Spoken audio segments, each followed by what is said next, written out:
നമസ്കാരം. മലയാളി വാർത്ത ഇൻസൈഡിലേക്ക് സ്വാഗതം. കൊച്ചുനാൾ മുതൽ ഞാൻ കേൾക്കുന്ന ഒരു കഥയാണ് സുകുമാരക്കുറുപ്പിൻ്റേത്. Crime number 22/84. കേരളത്തിലെ കുപ്രസിദ്ധനായ പിടികിട്ട പുള്ളി സുകുമാരക്കുറുപ്പിൻ്റെ ജീവിതം ആസ്പദമാക്കി 3 സിനിമകൾ പുറത്തിറങ്ങി. ഏറെ ദുരൂഹമായ ഒരു പാതിര കൊലപാതകം. അതിൻ്റെ ചുരുളഴിയിച്ചത് ദൈവം അവശേഷിപ്പിച്ച ചില തെളിവുകളോടെ. ഗൾഫുകാരൻ്റെ അടിവസ്ത്രം പോലീസിനുണർത്തിയ സംശയം.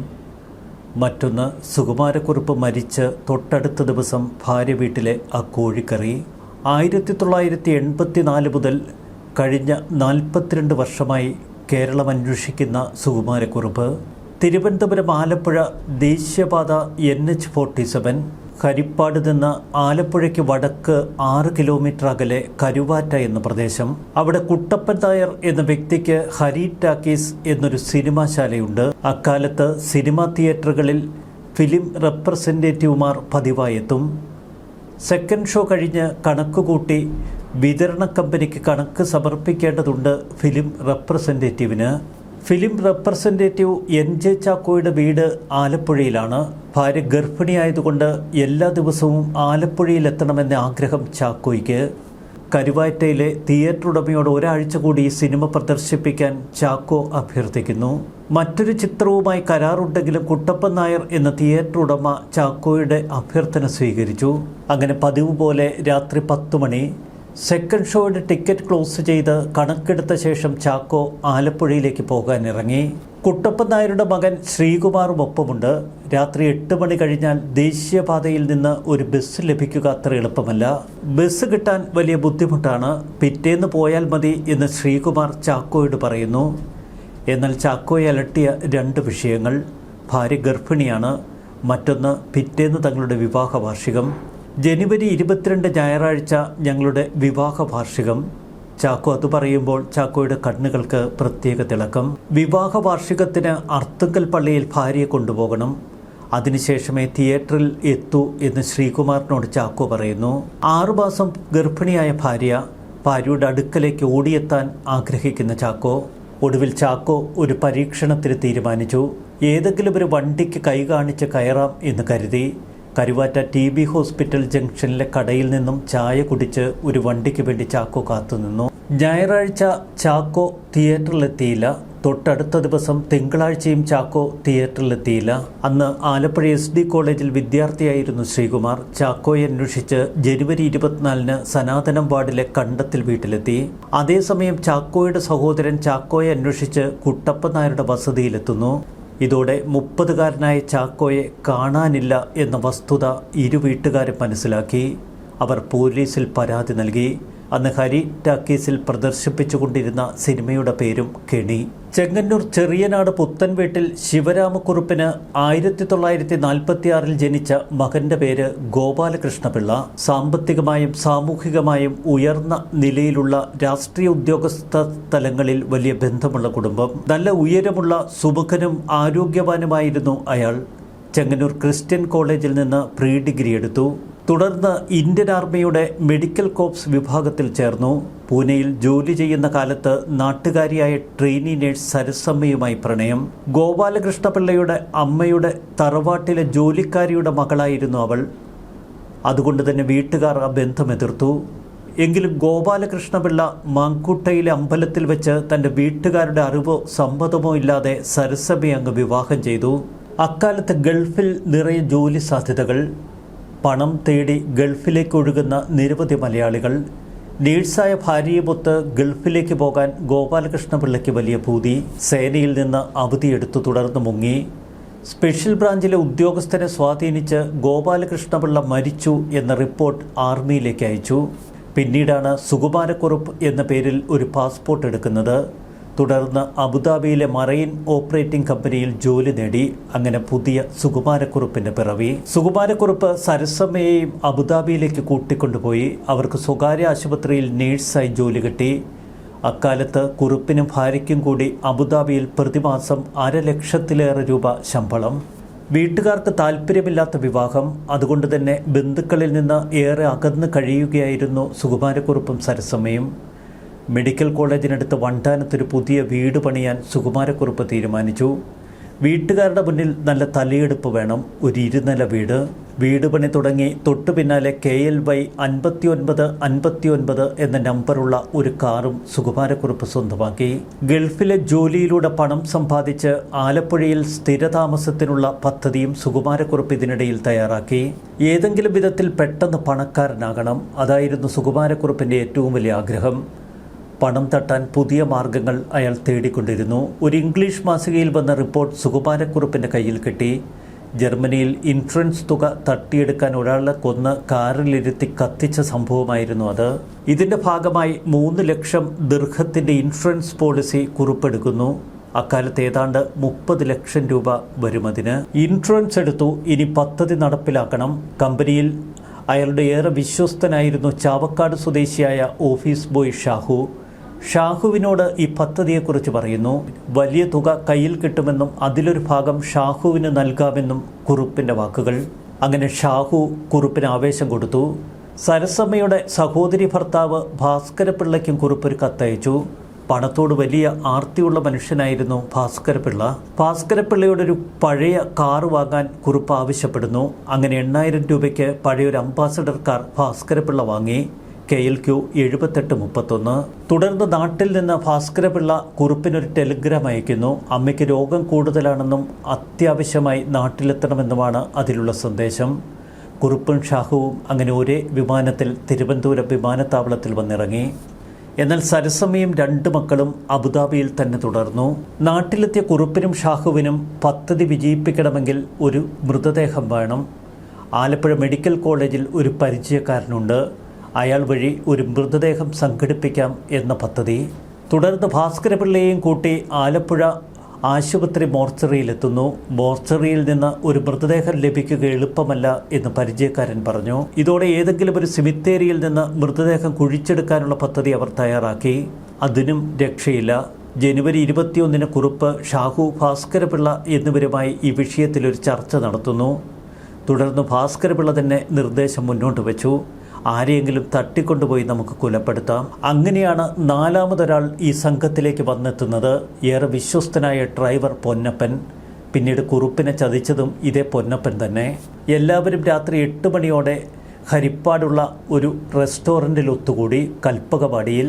തോട്ടപ്പള്ളിയിലെ കൽപ്പകവാടി ഹോട്ടലിൽ നിന്ന് ഭക്ഷണവും മദ്യവും കഴിച്ച ഈ 4 സംഘം ഒരു മൃതദേഹത്തിന് വേണ്ടിയുള്ള പദ്ധതി ഉപേക്ഷിച്ച് കൊലപാതകത്തിനുള്ള തീരുമാനമെടുക്കുന്നു.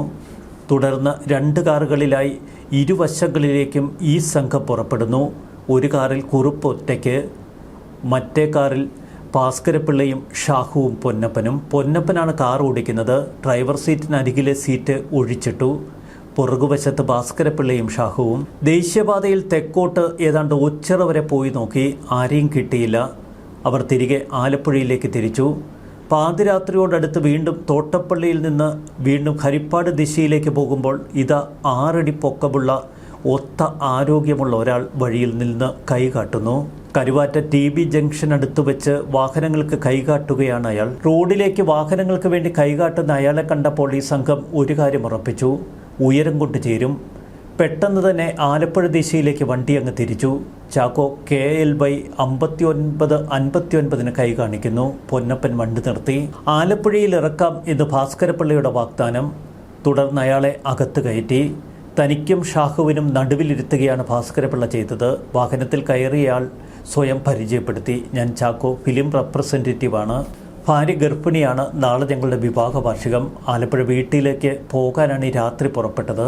കാറിൻ്റെ പിൻസീറ്റിനിടയിൽ വെച്ചിരുന്ന മദ്യക്കുപ്പി പെട്ടെന്നെടുത്ത് ഭാസ്കരപിള്ള ഒരു ഗ്ലാസ്സിലേക്ക് ഒഴിക്കുന്നു. അത് ചാക്കോയ്ക്ക് നൽകുന്നു. താൻ കുടിക്കില്ല എന്ന് ചാക്കോ. കാർ നേരെ ആലപ്പുഴയിലേക്ക് പോകുന്നതിന് പകരം അല്പദൂരം പിന്നിട്ട് തോട്ടപ്പള്ളിയിൽ നിന്ന് നേരെ വലത്തേക്ക് പല്ലന റോഡിലേക്ക് തിരിഞ്ഞു. വഴി മാറി എന്നറിഞ്ഞ ചാക്കോ ഒന്ന് കുതറി. പല്ലനയിൽ ഒരാളെ കാണാനുണ്ടെന്നും ഉടൻ മടക്കാമെന്നും ഭാസ്കരപിള്ള. എതിർത്ത ചാക്കോയെ അവർ ഭീഷണിപ്പെടുത്തി. മദ്യം കഴിപ്പിച്ചു. വെറും മദ്യമല്ല ചാക്കോയ്ക്ക് കുടിക്കാൻ കൊടുത്തത്. ആലപ്പുഴ മെഡിക്കൽ കോളേജിലെത്തിയപ്പോൾ അവിടെ നിന്ന് പരിചയക്കാരനിൽ നിന്ന് ഇത്തിരി ഈതർ സംഘടിപ്പിച്ചിരുന്നു. ഈതർ കലക്കിയ മദ്യം ഉള്ളിലെത്തിയപ്പോൾ ചാക്കോയുടെ ബോധം നശിച്ചു. ഷാഹുവും ഭാസ്കരപിള്ളയും ചേർന്ന് തുടർന്നൊരു ടവൽ ഉപയോഗിച്ച് ചാക്കോയുടെ കഴുത്തിൽ മുറുക്കി മരണം ഉറപ്പിച്ചു. ചാക്കോയെ കൊലപ്പെടുത്തിയതിനു ശേഷം സുകുമാരക്കുറുപ്പും സംഘവും മൃതദേഹം 30 കിലോമീറ്റർ അകലെ കുറുപ്പിൻ്റെ ഭാര്യ വീടായ ചെറിയനാട്ടെ സ്മിത ഭവനത്തിലെത്തിച്ചു. എന്നാൽ ഈ കഥയ്ക്ക് മറ്റൊരു ഉപകഥ കൂടിയുണ്ട്.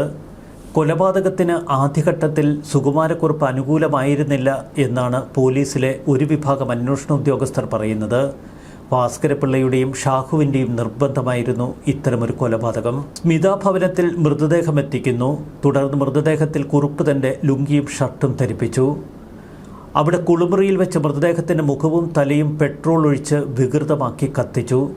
ശവശരീരം KLY 5959 കാറിൻ്റെ ഡിക്കിയിൽ വെച്ച് വയലിൻ്റെ കരയിലെത്തിച്ചതിന് ശേഷം KLQ 7831 കാറിൻ്റെ ഡ്രൈവർ സീറ്റിലേക്ക് പിടിച്ചിരുത്തി. ചലനമറ്റ കൈകൾ സ്റ്റിയറിങ്ങിൽ പിടിപ്പിച്ചു. സീറ്റുകൾ കുത്തിക്കീറി എല്ലാ സ്ഥലങ്ങളിലും പെട്രോൾ ഒഴിച്ചു. എന്നിട്ട് തീപ്പെട്ടി ഉരച്ച് കാറിലേക്കിട്ടു. എല്ലാം കൃത്യമായി പ്ലാൻ ചെയ്തിട്ടും അവർക്ക് നിരവധി പിഴവുകൾ സംഭവിക്കുന്നു. ഇതിലേറ്റവും പ്രധാനമായത് ചാക്കോയുടെ അടിവസ്ത്രം തന്നെ. 1984 ജനുവരി 22 പുലർച്ചെ മാവേലിക്കര പോലീസ് സ്റ്റേഷനിലേക്ക് തൊട്ടടുത്തുള്ള ഒരു ഓക്സിജൻ പ്ലാന്റിൽ നിന്ന് ഒരു ഫോൺ കോൾ എത്തുന്നു. കുന്നം എന്ന സ്ഥലത്ത് തണ്ണിമുക്കം വയലിനടുത്തൊരു കാർ കത്തുകയാണ്. അതിനുള്ളിൽ ഒരു ഡ്രൈവർ മരിച്ച നിലയിലുണ്ട് എന്നും ഈ ഫോൺ സന്ദേശം. വയലിന് സമീപം താമസിക്കുന്ന രാധാകൃഷ്ണൻ ആശാരിയാണ് വിവരമറിയിക്കുന്നത്. സ്റ്റേഷനിലുണ്ടായിരുന്ന ഹെഡ് കോൺസ്റ്റബിൾ ഉടൻ Chengannur DYSP PM ഹരിദാസിന് വിവരമറിയിക്കുന്നു. DYSP Haridas ഈ ഘട്ടത്തിൽ കടന്നു വരുന്നതാണ് കൊലപാതക വിവരം പെട്ടെന്ന് പുറത്താവാനുള്ള ഒരു മുഖ്യ കാരണം. പുലർച്ചെ 5:30 DYSP സ്ഥലത്തെത്തി. SIയും സംഘവും അവിടെ. അപ്പോഴും ആ കാർ കത്തുന്നു. റോഡിൻ്റെ വടക്കേ വശത്തെ പുല്ലിലും തറയിലും പെട്രോളിൻ്റെ നനവും മണവും. ഇത് ഹരിദാസ് ശ്രദ്ധിച്ചു. തൊട്ടപ്പുറത്ത് കൊള്ളികൾ നിറഞ്ഞ ഒരു തീപ്പെട്ടിയും ഒരു റബ്ബർ ഗ്ലൗസും ഒരു ജോഡി ചെരുപ്പും ലഭിക്കുന്നു. വയലിൽ ആരോ ഓടിപ്പോയതുപോലെ കാൽപ്പാടുകൾ. ഗ്ലൗസിൽ നിന്ന് ലഭിച്ച ഒരു മുടിനാര്. ഭാഗികമായി കത്തിയ നിലയിൽ മൃതദേഹത്തിൻ്റെ അടിവസ്ത്രം പോലീസിന് പ്രധാന സാമ്പിളായി ശേഖരിക്കാൻ കഴിഞ്ഞു. പെട്ടെന്ന് തന്നെ കാർ ഉപയോഗിച്ചിരുന്നത് ഗൾഫുകാരനായ സുകുമാരക്കുറുപ്പ് എന്ന വിവരം പോലീസിന് ലഭിക്കുന്നു. DYSP ഹരിനാഥ് ഭാസ്കരപിള്ളയെ തുടർന്ന് സ്റ്റേഷനിലേക്ക് വിളിപ്പിച്ചു വരുത്തി. വിദേശത്ത് ധാരാളം ശത്രുക്കളുണ്ട് സുകുമാരക്കുറുപ്പിന്. അവരിൽ ആരോ കാറിലിട്ട് കത്തിച്ചു കൊലപ്പെടുത്തിയതാണ് എന്ന് ഭാസ്കരപിള്ള പോലീസിന് മൊഴി നൽകി. കത്തിയ കാറിൻ്റെ ഉടമ ഭാസ്കരപിള്ള. തുടർന്ന് പോലീസ് ഭാസ്കരപിള്ളയെ പല തലങ്ങളിൽ ചോദ്യം ചെയ്യുന്നു. എന്നാൽ കൊലപാതക സൂചനകൾ ഏറ്റവും ശക്തമായത് ഡോക്ടർ ഉമാദത്തൻ്റെ പോസ്റ്റ്മോർട്ടം തന്നെയാണ്. Police surgeon doctor B Umadathan postmortem നടത്താനെത്തി. വയൽ വരമ്പത്ത് ഓലമറ കെട്ടി വിശദമായ പോസ്റ്റ്മോർട്ടം. ശരീരം മുഴുവൻ കത്തിക്കരിഞ്ഞിരിക്കുന്നു. അദ്ദേഹം എല്ലുകളും പല്ലുകളുമൊക്കെ പരിശോധിച്ചു. കൊല്ലപ്പെട്ടയാൾക്ക് 6 അടി പൊക്കവും 30-35 വയസ്സ് പ്രായവും ഡോക്ടർ ഉമാദത്തൻ ഉറപ്പിച്ചു. കേട്ടറിവ് വെച്ച് ശരീരത്തിൻ്റെ രൂപവും ഉയരവും വണ്ണവുമൊക്കെ സുകുമാരക്കുറുപ്പിൻ്റേത്. എന്നാൽ ശരീരം മുഴുവൻ പെട്രോൾ പോലെ എന്തോ ഇന്ധനമൊഴുകി തീപിടിച്ചതിൻ്റെ ലക്ഷണം. ഓടുന്ന കാറിന് തീപിടിച്ചാൽ സാധാരണഗതിയിൽ ഡ്രൈവറുടെ ദേഹത്ത് പെട്രോൾ വീഴില്ല. കാറിൻ്റെ ഡോർ അകത്തുനിന്ന് തുറക്കാൻ കഴിയാത്ത വിധം ലോക്കായിട്ടുമില്ല. ശ്വാസകോശവും ശ്വാസനാളിയും തുറന്നു പരിശോധിച്ചു. അവിടെ കരിയുടെ അംശമില്ല. തീപിടിക്കുമ്പോൾ ഡ്രൈവർക്ക് ജീവനുണ്ടായിരുന്നു എങ്കിൽ കരിയുടെ അംശം ശ്വാസകോശത്തിലെത്തേണ്ടതാണ്. ചുരുക്കത്തിൽ മരിച്ചതിന് ശേഷമാണ് കാറിനും ശരീരത്തിനും തീപിടിച്ചത് എന്ന് ഉമാദത്തൻ ഉറപ്പിച്ചു. ഡ്രൈവറെ മരണത്തിന് ശേഷമാണ് കാറിൻ്റെ ഡ്രൈവിംഗ് സീറ്റിൽ ഇരുത്തിയത് എന്നും സർജൻ മനസ്സിലാക്കി. ഇതിനിടയിൽ ആമാശയം പരിശോധിച്ചപ്പോൾ രൂക്ഷഗന്ധം കലർന്ന മദ്യത്തിൻ്റെ സാന്നിധ്യം. ഡോക്ടർ ഉമാദത്തൻ ഏറെ സംശയങ്ങൾ. ആരാണ് കൊല്ലപ്പെട്ടത്? DYSP ഹരിദാസിനോട് ഡോക്ടർ ഉമാദത്തൻ്റെ ചോദ്യം. സുകുമാരക്കുറുപ്പ് എന്ന് പറയപ്പെടുന്നയാൾ. ഹരിദാസിൻ്റെ മറുപടിയിൽ ഉമാദത്തൻ അത്ഭുതപ്പെട്ടു. കൊല്ലപ്പെട്ടത് സുകുമാരക്കുറുപ്പ് എന്ന് പറഞ്ഞാൽ പോരെ, പറയപ്പെടുന്ന ഒരാൾ എന്ന് പറയാൻ എന്താണ് കാരണം? ഹരിദാസ് പറഞ്ഞ ചില സംശയങ്ങളുണ്ട്, പക്ഷേ തെളിവ് ശേഖരിക്കണം. സുകുമാരക്കുറുപ്പ് ദീർഘകാലം അബുദാബിയിൽ ഉയർന്ന ശമ്പളത്തിൽ ജോലി ചെയ്ത വ്യക്തിയാണ്. ആഡംബര ജീവിതത്തിൽ വലിയ തൽപരൻ.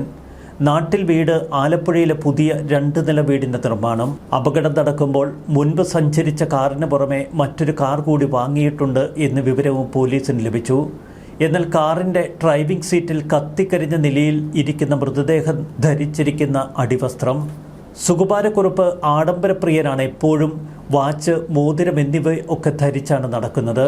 മൃതദേഹത്തിൽ വാച്ച്, മോതിരം എന്നിവ കണ്ടെത്താൻ കഴിഞ്ഞില്ല. സുകുമാരക്കുറുപ്പിനെ പോലെ ആഡംബരപ്രിയനായ ഒരു ഗൾഫുകാരൻ പുതിയൊരു കാർ വീടിന്റെ പോർച്ചിൽ കിടക്കുമ്പോൾ ചെരുപ്പിടാതെ, വാച്ച് കെട്ടാതെ, മോതിരം ധരിക്കാതെ, നിലവാരം കുറഞ്ഞ അടിവസ്ത്രം ധരിച്ച് പഴയ കാർ ഓടിച്ചു പുറത്തേക്ക് പോകുമോ? ഈ ചോദ്യം ഡിവൈഎസ്പി ഹരിദാസിന്റെ മനസ്സിൽ ഏറെ സംശയങ്ങൾ ഉണർത്തി. ഡിവൈഎസ്പി ഹരിദാസ് CI, SI എന്നിവർക്ക് വ്യക്തമായ നിർദ്ദേശം നൽകി. പോലീസ് പല വിഭാഗങ്ങളായി തിരിഞ്ഞു. സുകുമാരക്കുറുപ്പിന്റെ ഭാര്യ വീടായ സ്മിത ഭവനം പോലീസ് നിരീക്ഷണത്തിലാക്കി. അത്രയും വേണ്ടപ്പെട്ട ഒരാൾ മരിച്ചു എന്നറിഞ്ഞിട്ടും ആ വീട്ടിൽ ആർക്കും ഒരു ദുഃഖവുമില്ല. അക്കാലത്ത് വിശേഷ ദിവസങ്ങളിൽ മാത്രമാണ് ഇത്തരം വീടുകളിൽ കോഴിക്കറി വയ്ക്കുന്നത്.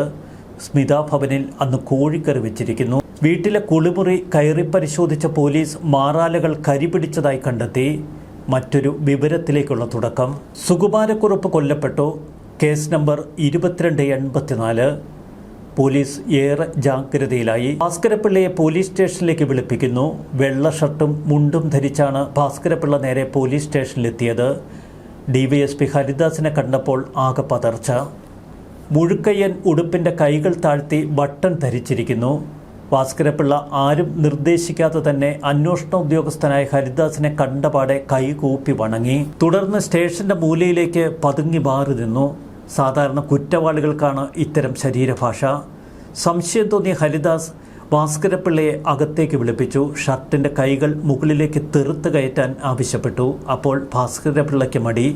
ഹരിദാസ് സൂക്ഷിച്ചു നോക്കി. 2 കൈകളിലും പൊള്ളലേറ്റിരിക്കുന്നു. കത്തിയ കാറിന്റെ ഉടമയെക്കുറിച്ചുള്ള അന്വേഷണത്തിൽ ഭാസ്കരപിള്ളയെ ചെങ്ങന്നൂർ SI ക്രിസ്റ്റി ബാസ്റ്റൻ കൂട്ടിക്കൊണ്ടുവരുന്നു. അയാളുടെ കൺപോളയിലും പുരുകത്തും കയ്യിലും തുടയിലും പൊള്ളലേറ്റ മുറിവുകൾ. ഭാസ്കരപിള്ളയോട് ചോദിച്ചപ്പോൾ കാറിന്റെ യഥാർത്ഥ ഉടമ ഭാര്യ സഹോദരി ഭർത്താവായ സുകുമാരക്കുറുപ്പാണെന്നും അയാൾ തലേദിവസം കാറുമായി അമ്പലപ്പുഴയിൽ പോയിട്ട് വന്നിട്ടില്ല എന്നുമായിരുന്നു ആദ്യം മൊഴി നൽകിയത്.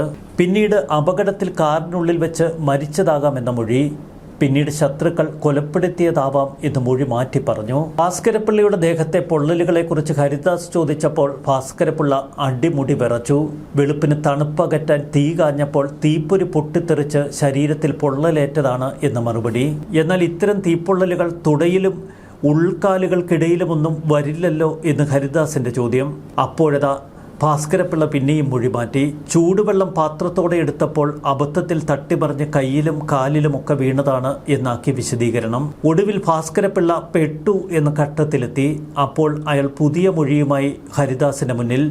താൻ ഗൾഫിൽ ജോലി ചെയ്തുണ്ടാക്കിയ പണം സുകുമാരക്കുറുപ്പ് കബളിപ്പിച്ചെടുത്തെന്നും ആ വൈരാഗ്യം തീർക്കാൻ കുറുപ്പിനെ കൊന്ന് കാറിലിട്ട് പെട്രോൾ ഒഴിച്ച് കത്തിച്ചുവെന്നുമാണ് തുടർന്ന് ഭാസ്കരപിള്ള മൊഴി നൽകിയത്. ഡ്രൈവിംഗ് അറിയാത്ത ഭാസ്കരപിള്ള എങ്ങനെ കുറുപ്പിന്റെ ശവശരീരവുമായി തണ്ണീർമുക്കം വയലിലെത്തി എന്ന ചോദ്യത്തിന് മുന്നിൽ ഭാസ്കരപിള്ള പതുങ്ങി. ഒടുവിൽ വണ്ടാനത്ത് നിന്ന് താനും കുറുപ്പും കൂടി മാവേലിക്കരയ്ക്ക് വരുമ്പോൾ ഒരാളിൻ്റെ ദേഹത്ത് കാറിടിച്ച് അയാൾ മരിച്ചുവെന്നും വിവരം പുറത്തറിയിക്കാതിരിക്കാൻ മൃതദേഹം വണ്ടിയിലിട്ട് കത്തിച്ചു എന്നുമാക്കി മൊഴി. ഭാസ്കരപിള്ള പറയുന്നത് മുഴുവൻ കള്ളമാണ് എന്ന് ഹരിദാസിന് ബോധ്യമായി. കള്ളക്കഥകൾ എല്ലാം പൊളിച്ചടുങ്ങിയപ്പോൾ ഭാസ്കരപിള്ള എല്ലാ സത്യവും തുറന്നു പറഞ്ഞു. അങ്ങനെ കൊല്ലപ്പെട്ടത് സുകുമാരക്കുറുപ്പല്ല എന്ന് ഭാസ്കരപിള്ളയുടെ മൊഴിയിൽ നിന്ന് പോലീസ് ഉറപ്പിച്ചു. എങ്കിലും ഹരിദാസ് ഭാസ്കരപിള്ളയുടെ മൊഴി പൂർണ്ണമായി വിശ്വാസത്തിലെടുത്തില്ല. ഏതെങ്കിലും തലത്തിൽ ഇനി സുകുമാരക്കുറുപ്പ് തന്നെയാണെങ്കിലോ കൊല്ലപ്പെട്ടത്? ഇവർ കൂടി മെനഞ്ഞെടുക്കുന്ന മറ്റൊരു കഥയാകുമോ ഇത്? അഥവാ കൊല്ലപ്പെട്ടത് മറ്റൊരാളാണെങ്കിൽ ആരാണെന്ന് കണ്ടെത്തണം. വരും ദിവസങ്ങളിൽ ആരെയെങ്കിലും കാണാതായതായി പരാതി വന്നിട്ടുണ്ടോ എന്ന അന്വേഷണം എല്ലാ പോലീസ് സ്റ്റേഷനുകളിലേക്കും വ്യാപിപ്പിക്കുന്നു. ഇതിനിടയിലാണ് ഫിലിം റെപ്രസെന്റേറ്റീവായ ആലപ്പുഴ സനാതനം വാർഡ് കണ്ടത്തിൽ NJ ചാക്കോയെ 2 ദിവസമായി കാണാനില്ല എന്ന സഹോദരന്റെ പരാതി. പറിച്ചു വീണ ബട്ടനും പഞ്ഞിയും കരിഞ്ഞ മുടിയും പൊന്നപ്പൻ ചെറിയനാട്ടെത്തിച്ച KLY 5959 കാറിൽ നിന്ന് പോലീസിന് ഇതിനകം ലഭിച്ചിരുന്നു. മൃതദേഹത്തിൽ നിന്ന് ലഭിച്ച പകുതി കത്തിയ അടിവസ്ത്രം ഇതിനിടയിൽ ചാക്കോയുടെ ഭാര്യ തിരിച്ചറിഞ്ഞു. പിന്നീട് എറണാകുളത്ത് നിന്ന് ചാക്കോയുടെ മോതിരവും വാച്ചും കത്തിക്കരിഞ്ഞ വസ്ത്രാവശിഷ്ടവും ഭാര്യ ശാന്തമ്മ തിരിച്ചറിഞ്ഞു. കാറിൽ നിന്നും സ്മിതാഭവനത്തിലെ കുളിമുറിയിൽ നിന്നും കിട്ടിയ കരിഞ്ഞ മുടിനാരുകൾ ചാക്കോയുടേതാണ് എന്ന് ശാസ്ത്രീയ പരിശോധനയിൽ തെളിയുന്നു. കൊല്ലപ്പെട്ടത് ചാക്കോ തന്നെ എന്ന് പോലീസ് ഉറപ്പിച്ചു. 1984 ഫെബ്രുവരി 1 police surgeon doctor B Umadathan re postmortem നടത്തി കൊല്ലപ്പെട്ടത് ചാക്കോ തന്നെയെന്നുറപ്പിച്ചു.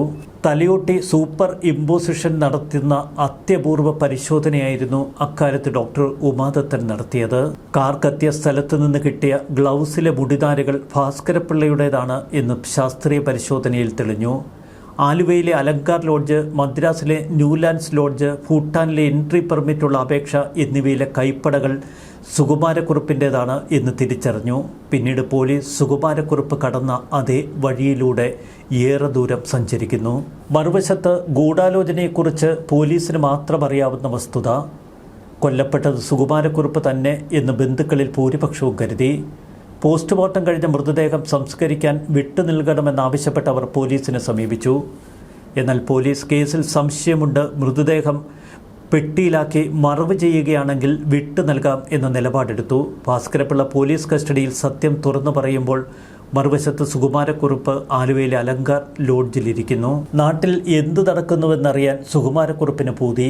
അങ്ങനെ ഡ്രൈവർ പൊന്നപ്പനെ കാറും കൊടുത്ത് ആലുവയിൽ നിന്ന് നാട്ടിലേക്ക് അയക്കുന്നു. നാട്ടിലെത്തിയ പൊന്നപ്പനെ കുറുപ്പിന് ബന്ധുക്കൾ കാണുന്നു. സുകുമാരക്കുറുപ്പിനെ കൊലപ്പെടുത്തിയത് പൊന്നപ്പനാണ് എന്ന് കരുതി ബന്ധുക്കൾ പൊന്നപ്പനെ കൈകാര്യം ചെയ്തു.